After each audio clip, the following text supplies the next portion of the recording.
Episode 3.5 The Void.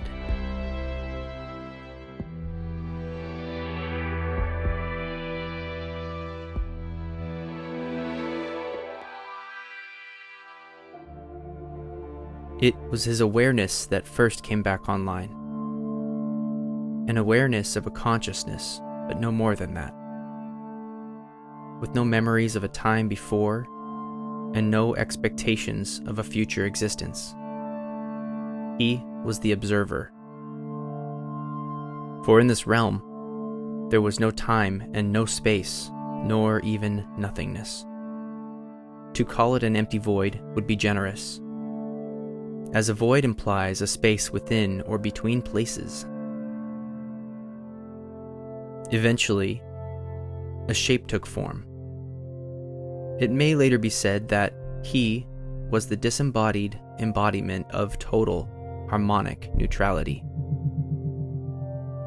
If one were to visualize a line representing his condition, it would be a perfectly straight, infinite line, never rising, never falling, until the day it did.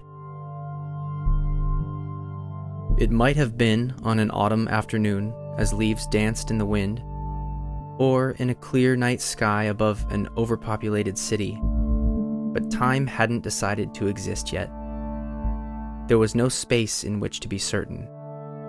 Then, out of the undecided neutrality, a shape was born, created from a single point. It spread like ripples, permeating across tranquil waters. What followed was a series of ever-evolving complexities. But the mist was the one factor which united the entirety of the void. The mist was the void, and the void was the mist. But the mist was also more expansive than the void. In a multitude of locations, if one were to call them locations, thick enveloping vapors had coalesced, forming dense two-dimensional structures. These formations were flat and reflective. At the moment of a structure's incarnation, it would cease to draw from the mist altogether, and the mist would begin to flow around it, much like a stone in a river's current. The void stands in opposition to material realities. Beyond the gateways of time and space, it is eternal.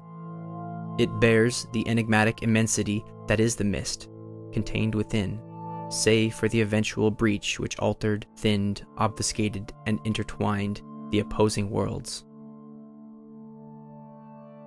The observer became aware of his existence. A murmur of time and space crept over the horizon, but not here in the void, never in the void. Time. I remember. He could remember a time before nothingness.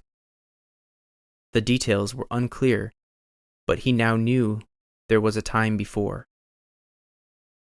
Thoughts, emotions, and uncertainties came into focus and anchored him to a reality. He knew it wasn't the same reality, but it was something.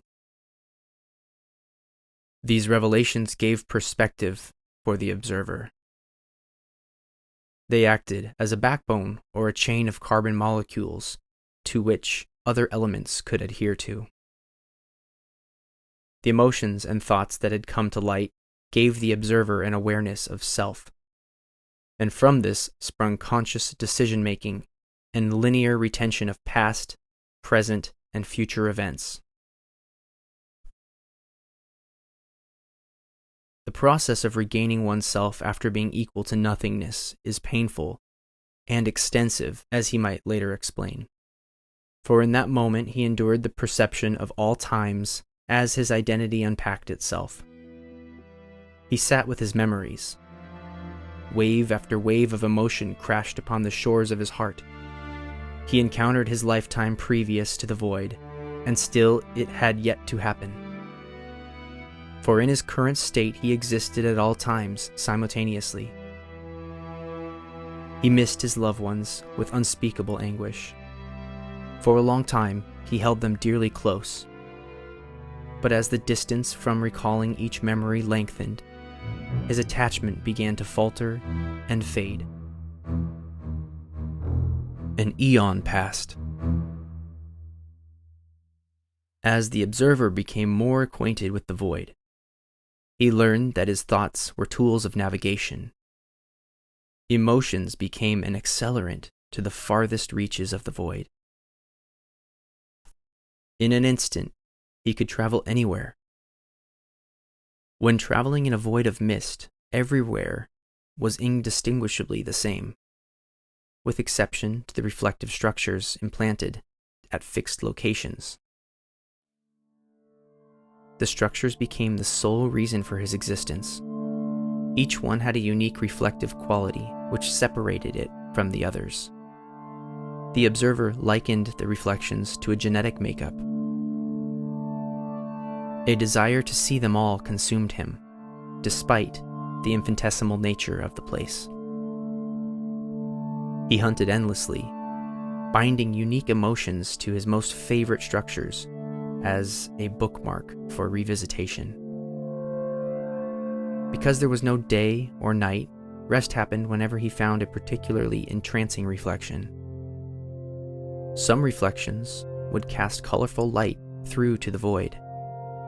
It was rare, but on occasion he'd arrive at a structure which was dark and unsettling. Then there was the antithesis of those bleak structures, which would capture his heart the way that he thought he remembered the emotion love. The dark reflections he learned to leave alone. They felt uncomfortable, and some even scared him. Once, he had been looking a bit too deeply into a dark reflection, held in trance. Like a boat caught in a whirlpool, it drew him inward. Just before the point of no return, he broke his gaze. The reflection cracked in response. It sucked plumes of mist through the small crack until it had its fill and the seam was mended. The observer began to emotionally map the expanse.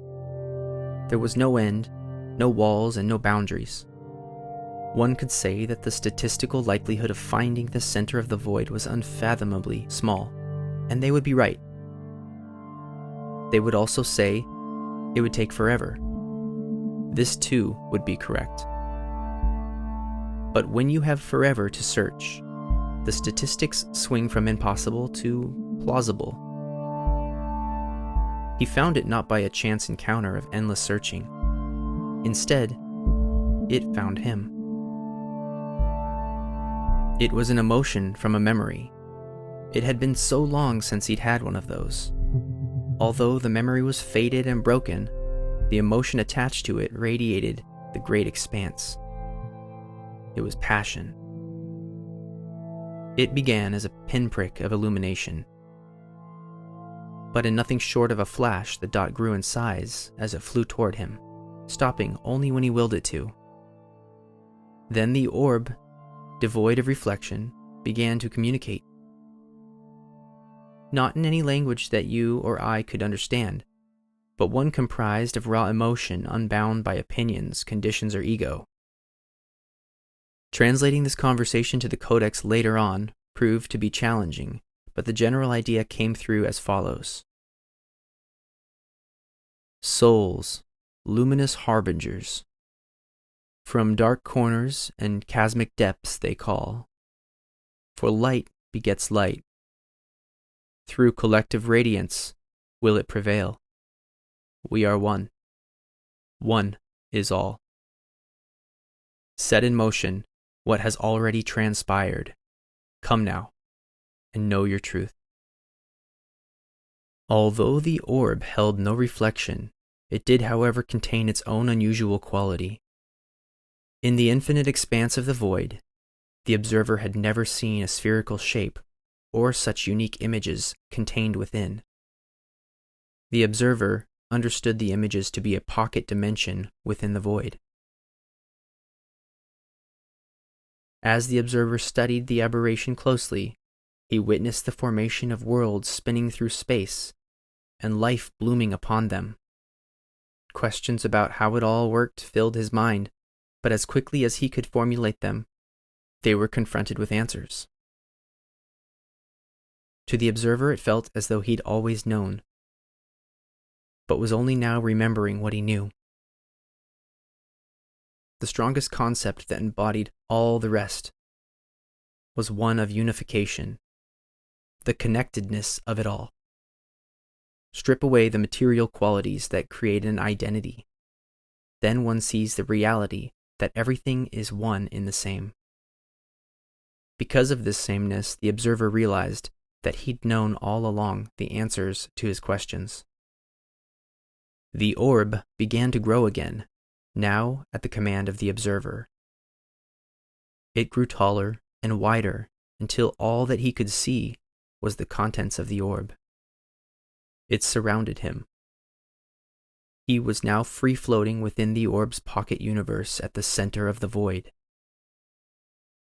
The observer closed his eyes and focused on his most intense emotion: passion. Passion propels, driving forward and upward.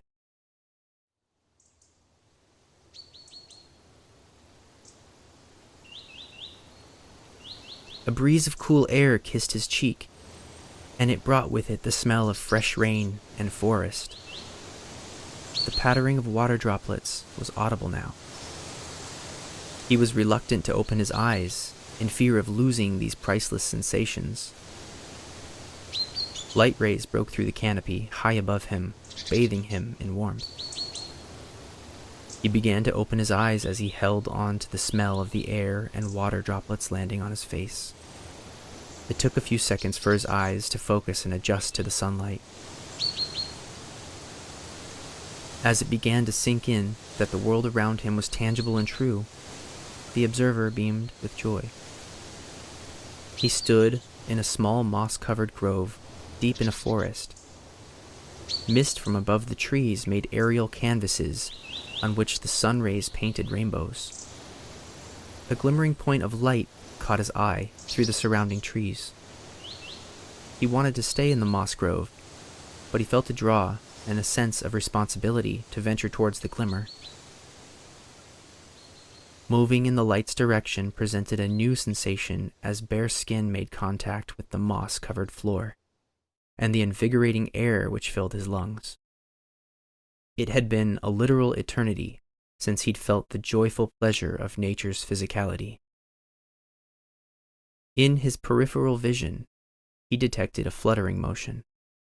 To the left, a butterfly danced in the breeze, almost within arm's reach. It hovered next to him as if waiting for him to acknowledge it.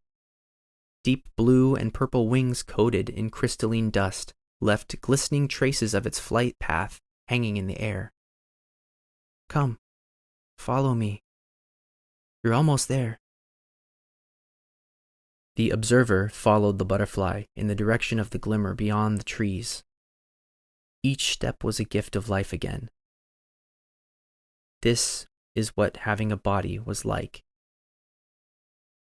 The vivid colors around him, the ambient sound of the breeze sweeping the landscape, filling the air with cool, crisp mist and gracing his senses, experiences he'd long forgotten while in the void. The butterfly recognized the observer's need to move slowly through this re-education of the corporeal realm. It paced itself and directed his attention to different elements in their surroundings, which helped him to reconnect to the land of the living. After walking for several minutes, he found himself at the edge of a small body of water, thanks to the guidance of his little fluttering companion. This body of water is your well. It contains all your pasts, presents, and futures. Look to the far side. The water pouring over the rocks. It keeps your pond full.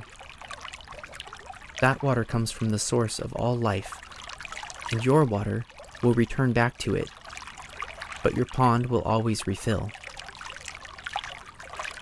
Upon the cliffs high above this location, there is a great tree The tree purifies and redistributes the water to the wells. Without the tree, the water would never be cleansed of its impurities. There is something else here for you when you're ready. The observer sat down next to the pond and took a deep breath. This little paradise was part of him, or maybe it was him in some way or another, but right now it was home.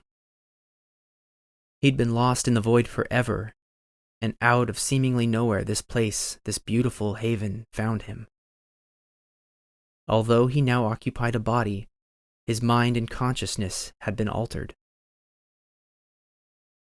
He thought about the loneliness that he had experienced, then about the reflective structures. At least he had his emotions, the ones he tied to the structures, to keep him company in the void. Now he felt those emotions bubbling to the surface and recalled the points in the void where they were attached to, for they were one and the same now. He placed his feet at the edge of the pool of water and peered over the side, exposing a reflection of a face looking back at him. So this is me. This is what I look like? Did I always look like this? No, said the butterfly, making its presence known again. This is what you looked like before you entered the void. But you've had other faces before that, and you will have others after this. Butterfly, how do you know all of this? My dear traveler, in time, you will know much too. This place has that effect.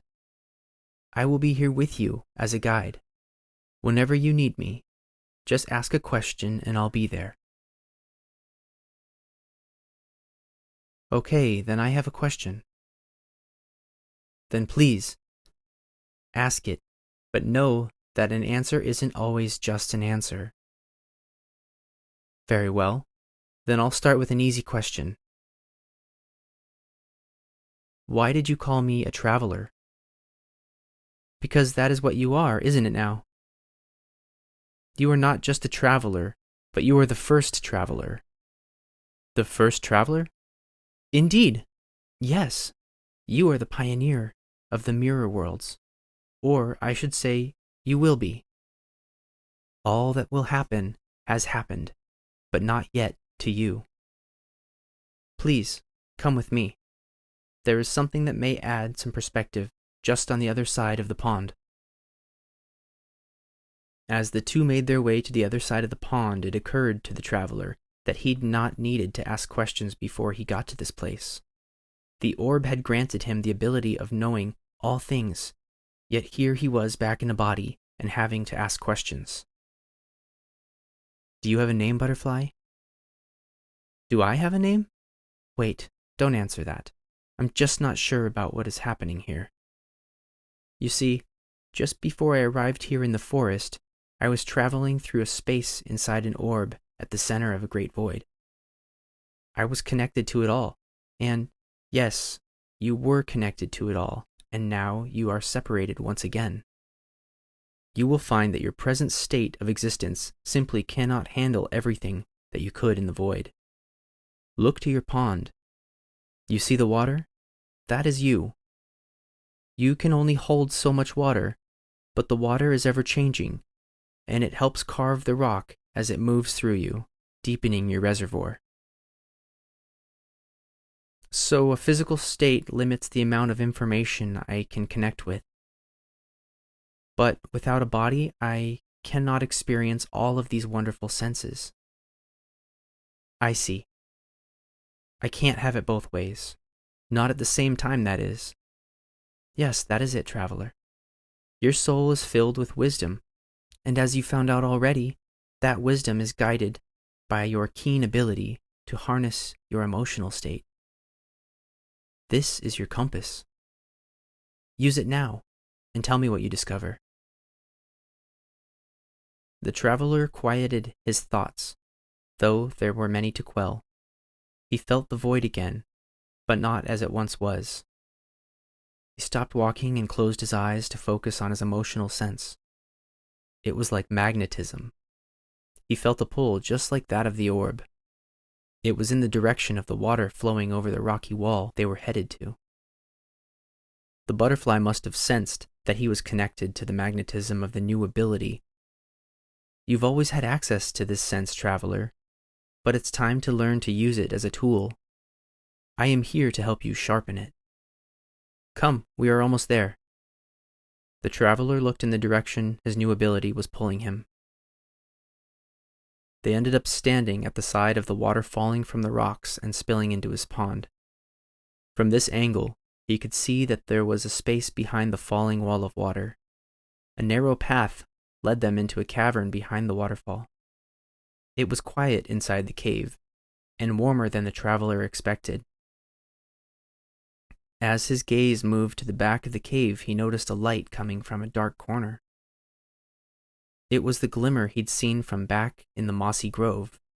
That's impossible, he thought, but then quickly realized that nothing he was experiencing was, for the lack of better wording, impossible. It's just back there, said the butterfly, whose glistening dust trail seemed to emanate its own source of light now. He walked into the darkness. It might have been unsettling to him in the past, but now he could sense things differently, and was more excited than hesitant. As he approached the back of the cave, the light grew, engulfing the cavern in a warm glow. Everything was now illuminated, making it easy to see all of the details in the cave. The light was coming from a simple candle on an ancient wooden writing desk, which seemed to be attached to several roots that had pushed their way through the cave wall. To the right of the desk was a large mirror.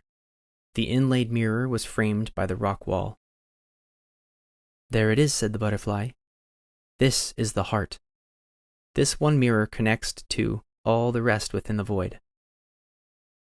The connections are what you experienced as the structures in which you've tied your emotions to.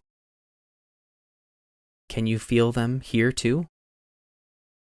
The traveler quieted his mind again and found himself surrounded with connections to the locations of different structures calling to him. Will this take me back to the void? It's not that simple, replied the indigo butterfly. This is a doorway to the other side of the structure, you know. Come sit at the desk and listen. There is much to learn, and we'd better get started. As we've already gone over, you are the first traveler, but you are more than that given your unique disposition. You are the Viatorum Prima, and you are the creator of the Codex. The Codex? Yes, you are the author of the Codex, which becomes a tool that helps keep balance. The mirrors need protection, so you create the Codex for future travelers and their guardians as a guide. You, as the Viatorum Prima, are here to collect all there is to know about the mirrors, the mist, and certain special properties of Moonlight. This is your desk and your light. You'll find a parchment there and an inkwell and quill for writing on the top drawer. How am I supposed to collect all of this information? Use the mirror. It will show you every world it is connected to. Use your pawn to explore yourself. When you need answers the mirror doesn't provide. And use me to steer you back when you get lost. Pick up the pen and begin to write now about your experience of the void. The traveler pulled the quill and inkwell from the drawer. He dipped the tip of the quill into the well and took a deep breath. It was my awareness that first came back online. Awareness of a consciousness, but no more than that. With no memories of a time before, and no expectations of a future existence. I was the observer.